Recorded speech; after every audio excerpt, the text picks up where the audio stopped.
Olá, amados fofídeos, tudo bem? Bem-vindos a mais essa aula de Biologia. Eu sou o professor Mineiro e estamos aqui para falar um pouquinho sobre a prova da Unicamp. Primeiramente, prova da Unicamp, uma prova linda, muito bonita, bem elaborada. Algumas vezes pode ser alvo de medo, terror, ser muito complexo, mas eu diria para você que é uma prova verdadeira. Não é? Na área de biologia, é uma das melhores provas para serem feitas. Tudo bem? Obviamente que existe, né, uma necessidade de conhecimento muito grande, mas as questões que a Unicamp traz, não é? Elas também são recheadas de interpretação. Então, uma parte da questão independe do seu conhecimento, depende do seu raciocínio no momento, da sua calma ao ler o enunciado. Tudo bem? Aqui vale a dica. Às vezes você precisa de mais uma leitura para entender o contexto. A partir daí, fica fácil prosseguir nas questões. E para a gente entender um pouquinho como é que é a montagem da prova, né? Nós estamos aqui interessados em ver como que a prova lhe exige, certo? E talvez a gente possa comentar uma provável matéria que caia a partir daí. E para isso eu selecionei 4 questõezinhas muito típicas do ano passado, de 2020, para a gente comentar. Passando por questões de ecologia, também fisiologia, tem zoologia e também assuntos relacionados a doenças. Então você vê que é bem eclético, bem abrangente quando a gente fala sobre a biologia, os vários tópicos, as várias áreas que se diferem. Tudo bem? Vamos tentar entender juntos essa parte da matéria?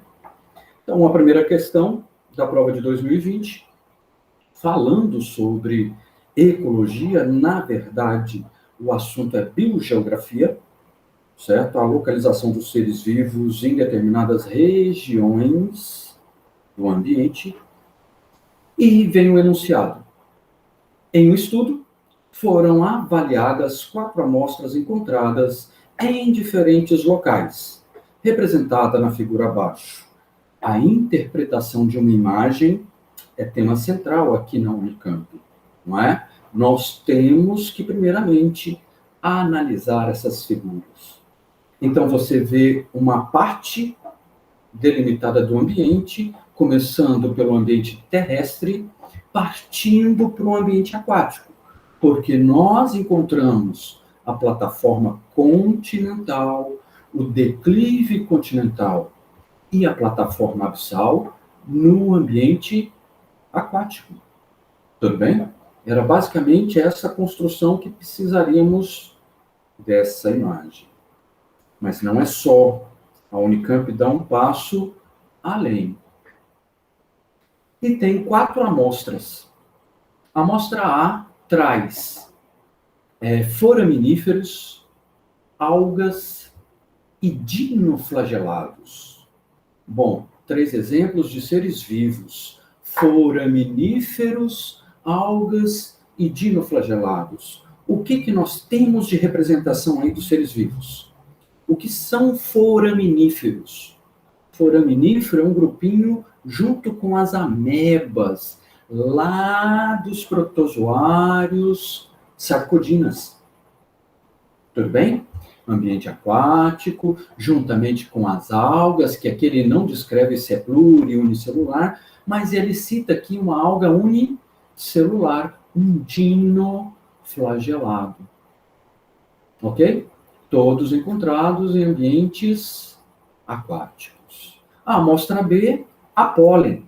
E não existe seres marinhos, onde a produção de pólen são em vegetais de ambiente terrestre. Ok? Beleza? Entendido? Já te dá uma dica que, na verdade, nós estamos aí no ambiente terrestre. A amostra C, a grande concentração de plâncton. E na amostra D, a grande concentração de bentos. A partir daqui, plâncton e bênton, nós temos um conceito de divisão no ambiente aquático. Plâncton são seres vivos que vivem na superfície do ambiente aquático.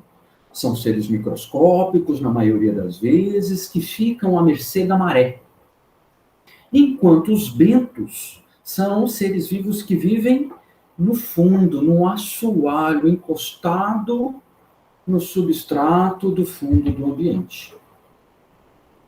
Tudo bem, gente? Assinale a alternativa que associa corretamente o local de coleta com a característica das amostras. Então, você tem aqui o local de coleta e você depois aqui tem 4 amostras que nós temos que colocar naqueles locais de coleta. Justo? Então, vamos lá. A amostra A contém seres típicos da plataforma abissal. Plataforma abissal é o ambiente onde temos maior profundidade no ambiente aquático. Então, algumas plataformas abissais podem chegar a 14 mil metros de profundidade. Sabemos que na plataforma abissal não chega a luminosidade. A luz não penetra na água a mais de 100, 150 metros de profundidade. Então, nesse ambiente, toda a cadeia alimentar fica prejudicada. Não tem produtores, porque não faz fotossíntese, consequentemente, não temos consumidores. Na plataforma abissal, no ambiente aquático, é um ambiente praticamente deserto. Não era para encontrarmos esses exemplares da amostra A. Ok? A amostra B foi encontrada na plataforma abissal, sendo que os ventos teriam levado pólen até a essa área, onde não há seres vivos. Realmente não há seres vivos, mas os pólens do ambiente terrestre estão muito distantes da plataforma abissal. A amostra C foi retirada da plataforma continental, encontrada já que contém seres que se movimentam ativamente e vivem em ambiente terrestre e marinho. Bom, vamos lá, gente. A amostra C tem plâncton. Como eu falei, plâncton não se move, fica à mercê da maré, ok? E é encontrado na superfície do ambiente aquático. Então, obviamente, e para testarmos todas as alternativas, a que melhor ajusta os seres vivos com o ambiente que estamos estudando é a amostra D. Contém espécies encontradas no declive continental, que se fixam no substrato dos ecossistemas aquáticos. O declive continental, você vai ter muitos indivíduos bentônicos presos nessa plataforma, nesse declive, fixados, certo? E no resto do ambiente aquático, porventura, peixes migratórios que passam por ali de vez em quando. Ok? Então, para nós, a melhor alternativa é a amostra D, que contém os animais bentônicos. Tudo bem? Então, teremos que associar as amostras aos locais determinados para a gente fazer esse raciocínio, o que é comum de cada ambiente que nos cerca. Tudo bem? Uma questão típica característica de ecologia. Aqui, uma questão que exige um pouquinho mais da nossa paciência, do nosso raciocínio e da nossa leitura correta do enunciado, ok? Você vai pensar, vai sentir que está perdendo a guerra pelo cansaço, tá? Mas eu queria te mostrar que não é tão radical assim. Esta é uma questão que você recebe uma informação e, a partir dela, tem que interpretar figuras e gráficos para dar a resposta. Vamos lá comigo? O uso de cigarros eletrônicos é crescente entre jovens. Na composição desses cigarros encontramos propileno glicol, glicerol, água, nicotina e flavorizantes, que são aquecidos e vaporizados para inalação. Um estudo foi desenvolvido com animais experimentais expostos a 3 fatores distintos. Bom, como o texto é grande, talvez você seja aquela pessoa que marca as palavras mais importantes do texto. E isso é uma estratégia válida, não é? Te concentra, te orienta para que quando você volte ao enunciado, a leitura seja mais rápida, mais dinâmica. Tudo bem? Então vamos lá. Um estudo foi desenvolvido com animais experimentais expostos a 3 fatores distintos: o ar ambiental, a nicotina e o cigarro eletrônico. Então, espera-se que o ar ambiental seja o fator controle, a nicotina, um produto previamente sabido que causa efeitos na respiração, e o cigarro eletrônico, que é, na verdade, a estrutura que a gente quer testar, e compará-lo a esses 2 outros ambientes. Então, a nicotina e cigarro eletrônico são os fatores que nós vamos testar.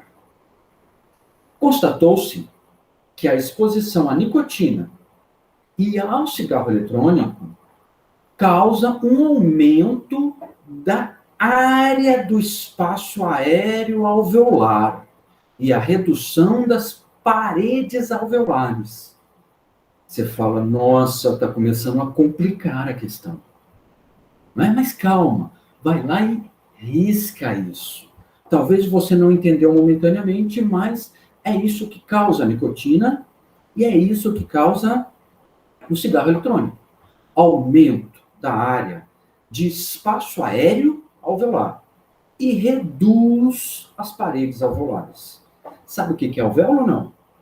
Alvéolo é uma partezinha lá do sistema respiratório, a parte final, onde realmente ocorre a hematose, as trocas gasosas. Então, interferir no alvéolo é zika, dá problema na respiração. Em comparação com um grupo exposto ao ar ambiente. Então, você vê que o ambiente é o controle, é o que esperamos ocorrer naturalmente. Adicionalmente, que o negócio piora, o grupo exposto ao cigarro eletrônico apresentou maior redução nos números de capilares alveolares. Então, olha só o que acontece. O cigarro diminui a quantidade de vasos sanguíneos para haver troca. Então, troca menos gases com o sistema circulatório. Legal? E continua ainda o texto. Mesmo quando comparado ao grupo exposto à nicotina. Então, quem fuma cigarro eletrônico tem menor quantidade de vasos sanguíneos, de capilares lá no pulmão, comparado à nicotina. A conclusão indicou um prejuízo mais significativo para as trocas gasosas e perfusão do sangue pulmonar no grupo exposto ao cigarro eletrônico. Lindos, percebeu que o cara aí pegou ar, tá com bronca do cigarro eletrônico. E o pior, achou indícios que mostram que ele é mais prejudicial que a própria nicotina. Então, quando usamos o cigarro eletrônico para evitar o consumo de nicotina, certo? Na verdade, estamos nos prejudicando ainda mais. Ok? Se você teve esse raciocínio, pelo menos superficial dessa parte do assunto. Beleza? Tá ótimo, podemos prosseguir. Porque ele vai além.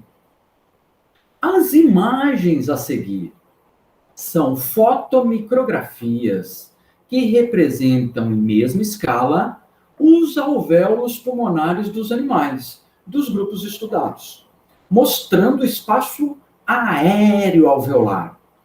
As setas representam um número de capilares alveolares. Irmão, eu nunca vi uma fotomicrografia na vida. Por que a Unicamp me vem com esse negócio? Bom, você pode ser leigo, mas você tem que interpretar o que ele falou, não é? Nesses 3 recortes, nessas 3 fotos, você, obviamente, tem um exemplar de cada fator que você está estudando. Um deve ser o pulmão de quem está no ar ambiente, o outro exposto à nicotina, o outro exposto ao cigarro eletrônico. Legal? Beleza.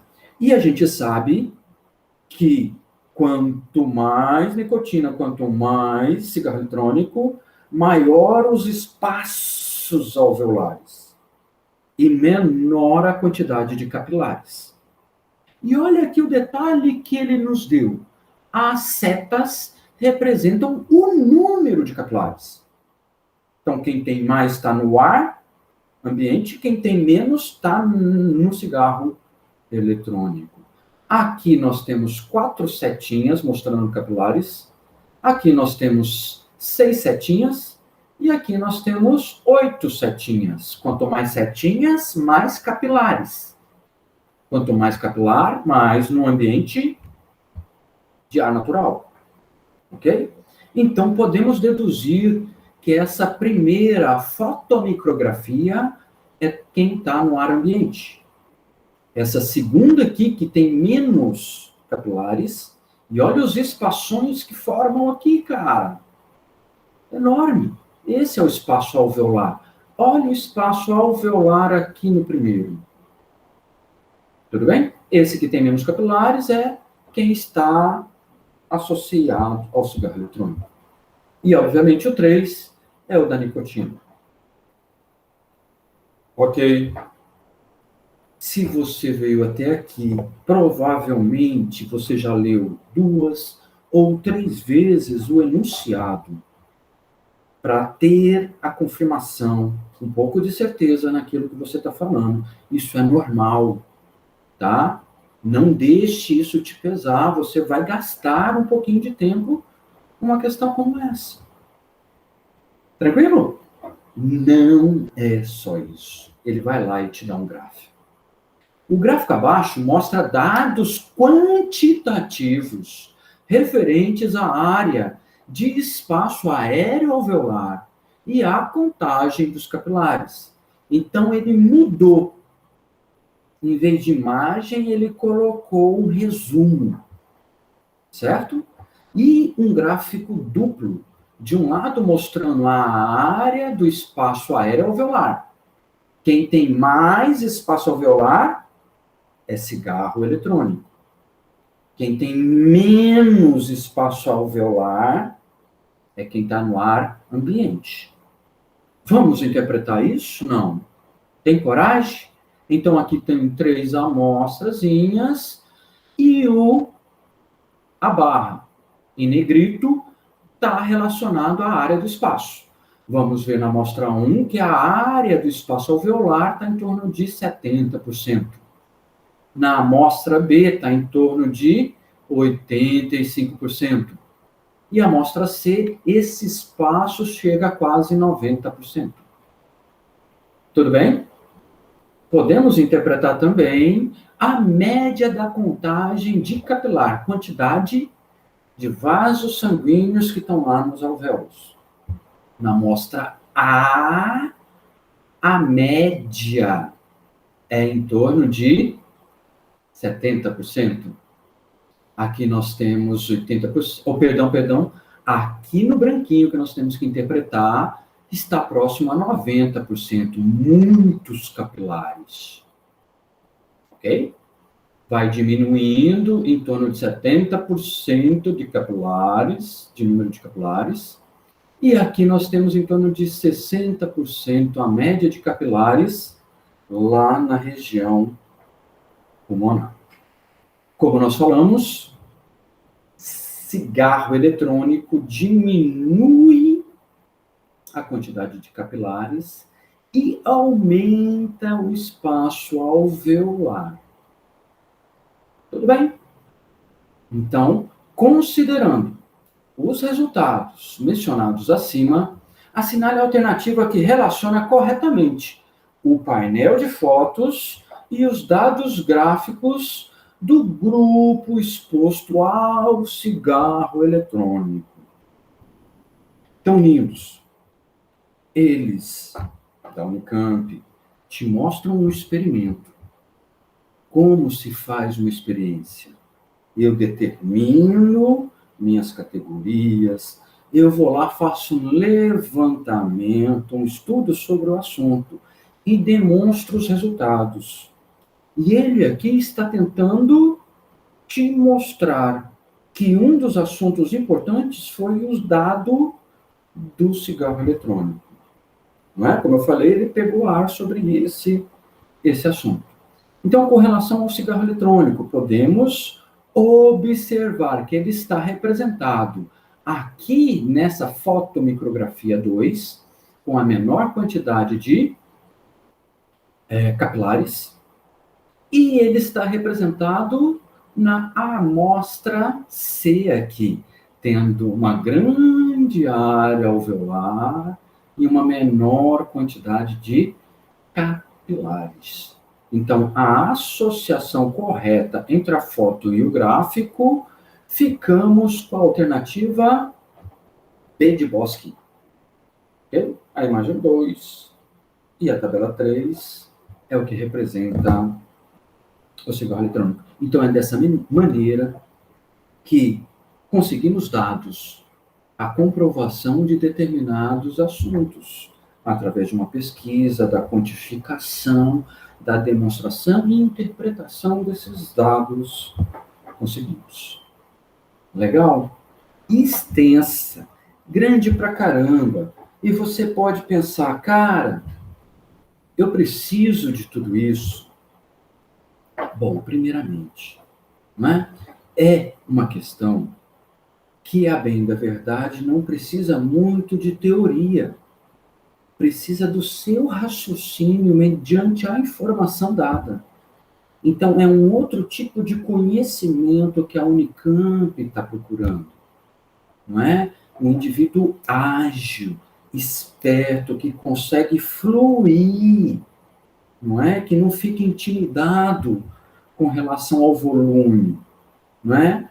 É um indivíduo desafiador. Olha, a questão fala, não é comigo. É complexa? É comigo. Tudo bem, gente? Por isso que eu falo que a provinha da Unicamp é uma provinha diferenciada. Ela não é difícil. Ela te exige, ela extrai outras qualidades, né, da sua personalidade. Lindo? Uma questão de fisiologia, mas muito mais de interpretação de imagens, de gráficos. Ok? Tem esse domínio, interpretar gráfico. Gráfico, gente, é resumo. A gente utiliza gráficos para resumir uma história. Ok? Então, você tem que ter habilidades de extrair informações que estão nesse gráfico. Legal? Juntos até agora? Vamos para a próxima questão, uma questão de zoologia, muito relacionado à evolução. Esta é a interdisciplinaridade que a Unicamp exige. Durante uma visita ao Museu de Zoologia do Instituto de Biologia da Unicamp, olha a autopropaganda aí, alunos do ensino médio puderam observar a diversidade de formas de vida e a classificação dos vertebrados. E aí ela mostra para você uma árvore filogenética, um cladograma. E posso lhe adiantar, essas figuras, essas árvores filogenéticas são comuns nas provas de biologia da Unicamp. Lá se estuda muito a evolução dos grupos e as características que os diferem e que os, na verdade, aproximam. Ok? Aqui nós temos representados, não é? Você tem que interpretar isso, não é? Aqui nós temos um anfíbio desenhado. Anfíbio representa o grupo dos anuros, dos urodela, dos gimnophiona, é o grupo dos sapos, das salamandras e das cobras cegas. Aqui nós temos uma ave, um tucano, representando as aves. E, por fim, será que um mico-leão? Um primata? Um pongídeo? Representando os mamíferos. O que tem em comum os três grupos? Eles são considerados vertebrados. Então, eles estão contidos numa mesma árvore, porque eles compartilham uma característica que não está marcada aqui previamente, mas que a gente já pode extrair de informação através do nosso conhecimento, né? Sabemos um pouquinho mais. Não estão representados todos os vertebrados, não é? Aqui no meio, talvez, né, poderia estar representado os répteis. Aqui, anteriormente, dando início ao grupo dos vertebrados, o grupo dos peixes. Mas vamos ver o porquê que ele dá um resumo, uma condensada nessa árvore filogenética dos vertebrados. E nessa árvore, obviamente, os galhos, os ramos, representam a proximidade, o compartilhamento de características entre os indivíduos em cada galho. Então, o tamanho do galho representa a distância evolutiva, quanto diferente é um animal do outro, ou quão semelhante eles são, quão aparentados eles têm relação. Ok? Aqui na árvore também vemos marcados números relacionados provavelmente a alguma pergunta, alguma característica que o examinador queira. Vamos então à pergunta.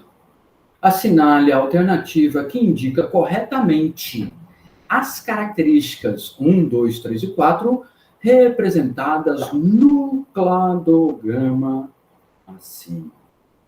Então, primeiro, aqui, separando os anfíbios dos demais animais, não é? Nós estamos pedindo uma característica no ramo dos anfíbios. Qual característica que marca? Está presente aqui, entre esses três, características somente dos anfíbios.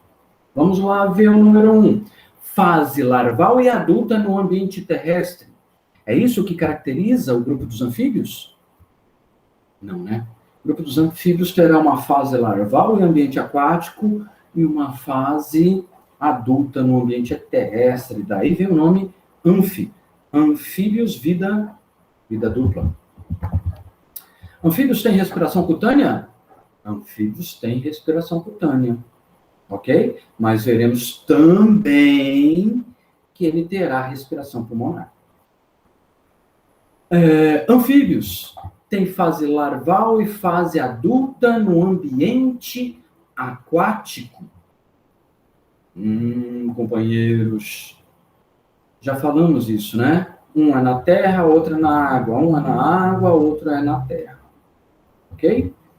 E lá na alternativa D, respiração cutânea novamente. Então, podemos aí, basicamente, nos ater à alternativa B e à alternativa C.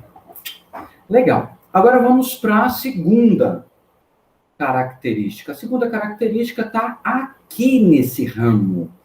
Característica 2 compreende tanto aves quanto mamíferos. O que tem em aves e tem em mamíferos? O que eles compartilham que não aparece em anfíbios? É isso o que está pedindo aqui nessa característica 2. Tudo bem? Vamos lá? Então, já podemos citar só B e D? Em B, 4 câmaras cardíacas. Bom, isto é uma verdade, tá? No sistema circulatório dos vertebrados há uma evolução, principalmente no aumento da quantidade de câmaras cardíacas. Peixe tem 2 câmaras, anfíbios e répteis têm 3 câmaras cardíacas, 3 partes no coração, e só aves e mamíferos são tetracavitários. Legal? Bacana? E na D? Na D, córeon e alantoide, ele cita como característica. Córeon e alantoide fazem parte dos anexos embrionários. E quem terá esses anexos embrionários serão aves e mamíferos, como está interpretado aí, nessa figura. Ok? Nos anfíbios não tem o aparecimento do córeon e do ânion. O único anexo embrionário que anfíbio terá será a vesícula ou o saco vitelino. Então, esta afirmação também é verdadeira. Isso aqui é comum daqueles 3 grupos, só em aves e mamíferos. Então, não conseguimos ainda diferenciar B e D. Vamos para a terceira alternativa. Vamos lá, a terceira é uma característica exclusiva de aves com relação a esses grupos. No caso de aves, vamos lá, o que fala aqui nessa B? A ausência de dentes. A ausência de dente em ave moderna, isso é verdadeiro, né? As aves modernas são desprovidas de dentes, tanto que o sistema digestório sofre uma alteração por causa dessa característica. Beleza? B ainda está no páreo. Alternativa D, 3 câmaras cardíacas? Não, né? Aves, já citamos. Terá 4 câmaras. Beleza? Então, aí já perdemos a esperança da alternativa D. Então, só nos resta a alternativa B. E veremos lá, ó, lá no grupo 4, uma característica só de mamífero que podemos citar: presença de glândulas mamárias. Então, realmente, a alternativa B compreende as características necessárias para preencher aquele cladograma anterior. Então, companheiros, com uma alternativa dessa, passeamos, não é, sobre alguns conceitos de vertebrados. Temos características de anfíbio, temos características de aves, temos características de mamíferos, e além disso, mostramos uma característica que aproxima aves de mamíferos. Olha a questão, o quanto é ampla, o quanto ela cresce. Esse é o aproveitamento da Unicamp. Não é me fale alguma coisa sobre ave. Não, compare ave com mamífero. Ok? Firmeza? Então tá jóia, solidez. Não adianta saber um tópicozinho da matéria. Tem que ser a matéria como um todo e dominar. Porque às vezes ele tira um indivíduo no meio e você fica perdido. Ok? Mas ele quer causar essa sensação em você. Bora lá, tá acabando. Vamos para a última questão. E aqui falando sobre doença, gente. E doença, novamente, muito exigido no vestibular, num ano de pandemia. Esse examinador, né, esse produtor de questão deve estar impregnado sobre esse tema. Então, vamos lá sobre uma questão sobre doenças da Unicamp. Graças às campanhas de vacinação, a poliomielite ou paralisia infantil foi considerada erradicada no Brasil. O último caso foi registrado em 1989. Você sabe o que é a erradicação de uma doença? É o país não ter constatado, por no mínimo 6 anos, registro de casos de contaminação. Então, só a partir daí que o país é considerado erradicado da doença. No caso da poliomielite, nós ainda continuamos o processo de vacinação, aquela gotinha, tem período específico do ano que estimula e incentiva a vacinação. né, da poliomielite. Mas continuamos ainda ministrando na população, porque países próximos que temos contato ainda têm índices elevados de poliomielite. Então, por causa de migração, podemos trazer casos importados e contaminar a população que não recebeu a vacinação, ok? E é isso que ele introduz no texto. Contudo, o Ministério da Saúde constatou a cobertura vacinal alarmante, abaixo de 50%, em 312 municípios brasileiros em 2018. A vacinação é a única forma de prevenção da poliomielite. É uma questão de responsabilidade social contemplada no Programa Nacional de Imunizações do Ministério da Saúde. E aí vem a pergunta. Assinale a alternativa que caracteriza corretamente a poliomielite. Aqui uma das raras questões diretas da Unicamp.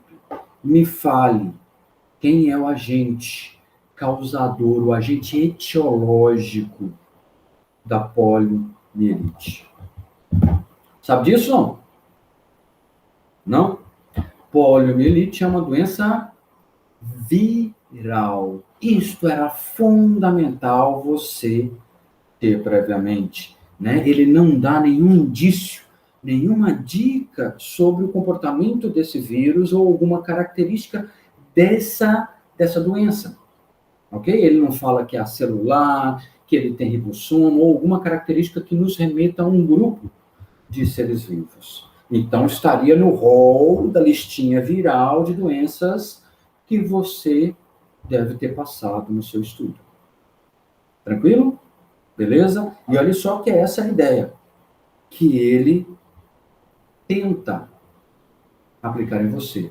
2 questões tratam sobre vírus e 2 alternativas tratam sobre bactérias. Se você previamente sabe o agente etiológico da poliomielite, só tem alternativa A e B para você trabalhar. Bacana? Mas ele dá uma complementação na afirmação dele, não é? É uma doença viral contagiosa que pode ser transmitida através da ingestão de água e alimentos contaminados por fezes dos doentes. Ou ocorre por meio de vetores hematófagos que tenham picado uma pessoa contaminada na fase aguda da doença. Como se transmite a polio?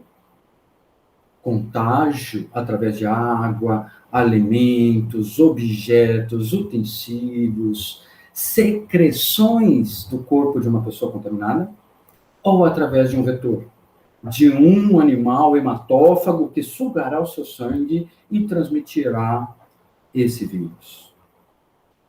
No caso da poliomielite, gente, ficaremos com a alternativa A, é uma transmissão direta ou indireta, mas sem o vetor, sem o agente transmissor da doença. Ok? Lembram desses conceitozinhos? Em doença, o que é agente etiológico, agente causador da doença, e o que é agente transmissor ou vetor da doença. Vetor passa de uma pessoa para outra. Causador é aquele micro-organismo, aquele verme que está manifestando o parasitismo. Lembra do conceito de parasitismo? Interação ecológica, uma relação desarmônica, um ganha, o outro perde. Parasitismo é obter vantagem através de fluidos de parte do corpo do indivíduo hospedado. Tudo bem, gente? Bacana. Então, passamos, né, por ecologia, por zoologia, fisiologia e pelas doenças. Obviamente que se você tiver aquele tempinho para estudar, não é? Vou me concentrar, vou me dedicar, eu sou da área de biológicas, então eu tenho que dominar essa região. Você, obviamente, vai se dedicar um pouquinho mais de tempo à fisiologia, não é? Recorrente, e também ter uma relação, uma tabelinha com relação às doenças. Percebe que nem se aprofundou muito, não é, no ciclo da doença, em questões aprofundadas. Só mesmo superficial, querer saber a que grupo pertence aquela doença. Então, tem uma tabelinha lá, ó, quem são as doenças virais, quem são as doenças bacterianas, qual que é o grupinho pequeno de doenças protistas e as doenças de vermes. Basicamente isso, é raro pedir doença de fungo, outros grupinhos relacionados. Tudo bem, gente? Bacana. Na fisiologia, podemos ainda apostar no sistema respiratório, no sistema reprodutor e, quiçá, um sistema endócrino, que também é complexo e tem uma sequência de cascata, que ele pode exigir um pouquinho mais de raciocínio do aluno participante. Beleza? Ficamos por aqui, pessoal.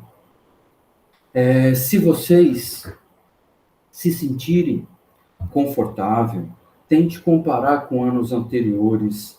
Lá na internet está lotado de sites que te mostram as outras provas, ok? Só para você passar, para você viajar um pouquinho em cima das questões, não é? Como eu falei, é interessantíssimo o conhecimento, sem ele não vai, não é? Mas uma outra parte é você saber o que te espera, não é? Se preparar para aquilo que realmente irão te exigir. Beleza, companheiros? Bacana? Espero que tenham aproveitado. Boa sorte, bons estudos e até mais. Valeu? Muito obrigado.